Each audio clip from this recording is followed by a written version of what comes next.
We begin with the conflict in the Middle East. Israeli warplanes unleashed hundreds of strikes in southern Lebanon as Hezbollah launched cross-border attacks. Marcus Moore is in Beirut with the latest. Good morning, Marcus. George, good morning. There have been new strikes in southern Lebanon today, with fighting intensifying along the border.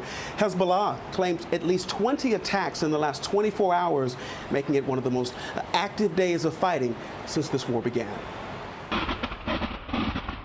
This morning, Israel pummeling southern Lebanon, with Hezbollah launching their own missiles. This exchange of fire comes after 2 days of unprecedented attacks targeting Hezbollah operatives, their handheld electronic devices detonating across Beirut, killing at least 37 and injuring thousands. The IDF releasing this footage of what it says is a strike on a Hezbollah weapons warehouse in the south of Lebanon. The leader of Hezbollah, Hassan Nasrallah, calling it an act of war.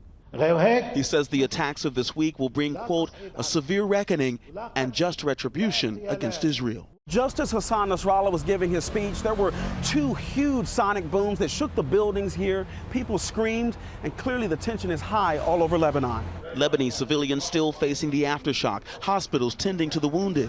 An intelligence source confirming to ABC News the details behind this week's attacks. Israel creating shell companies to manufacture and sell pagers to Hezbollah.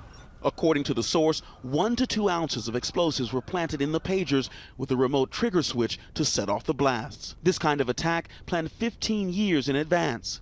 The State Department continuing to insist on de-escalation. We're going to continue to try to prevent that. So far, we have been successful of keeping it from turning into an all-regional war, and that's what we're going to continue to try to pursue.